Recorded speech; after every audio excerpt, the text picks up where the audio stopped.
ल लगभग अहिले हामी कति 1700-1800 मिटर चढिसकेको अवस्था। यतातिर चाहिँ हिउँ अझै रहेछ निक्क सिरिनको बाटोमा। लगभग अहिले समर है, समर सिजनमा नि छ। हिउँ बाटोमा हिउँको आनन्द लिएर हाइकिङ गर्नु पाउने रहेछ है।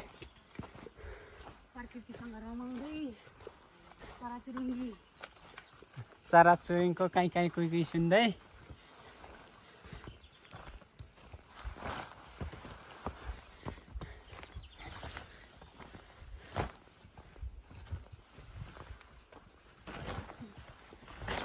हाम्रो डेस्टिनेसन अब धेरै टाढा छैन है। छैन आधी, कहाँ आधी हुनु, आधीको छैन।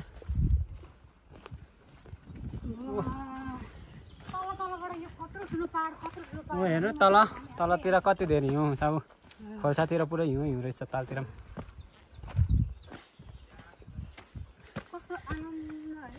शीतल हावा छ।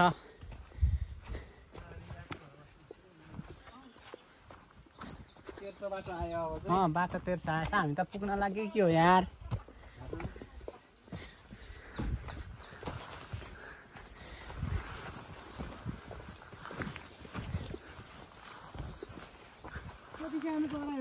खै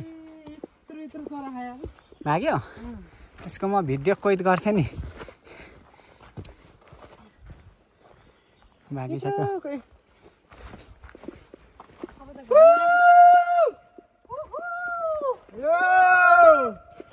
तर्सेला जापानिजहरू क्या फेरि।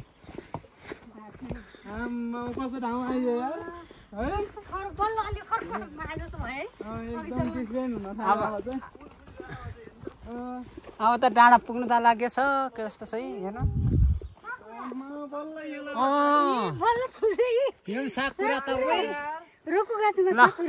साकुराको फुल हेरिदिनु होला एकलट साथी हो। यस्तो बेला नर्मल्ली जापानमा चाहिँ साकुरा चाहिँ 3-4 महिनामा फुल्ने गर्छ। तर यहाँ चाहिँ अहिले 6 महिनाको पनि आज 17 तारिक भइसक्यो। 17 गते फुलिरहेको रहेछ, फुल्दै रहेछ। यहाँ पनि फुलिरहेको रहेछ साकुरा। निक्को सिरिन हिमालको यात्रा गर्ने क्रममा यतातिर निक्को सिरिन त्यही माथि टाढा पुग्ने हामी हो। ल निक्को सिरिन मिर उठ्ला।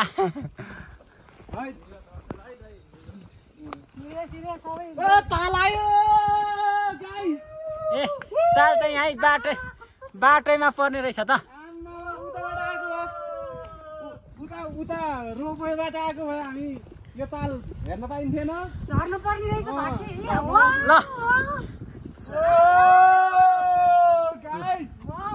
लक्ष्मण सर भन्नुहोस्।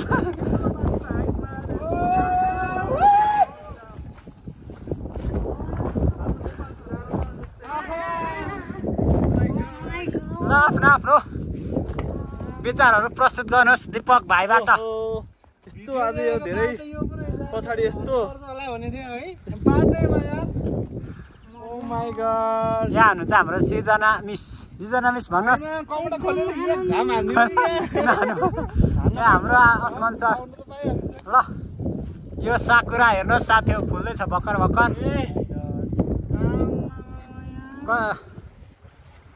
सानो ताल है टक्क। यो माउन्ट सिरिन भन्छ। यो चाहिँ लगभग यो चाहिँ 4-5 महिना चाहिँ हिउँ हुन्छ यसमा। अहिले पनि खोल्सा खाल्सी चाहिँ हिउँ रहेछ है। अन्त पहाड हामी आज यही चढको लागि आएको। लगभग 2578 मिटर समुद्र सतहबाट।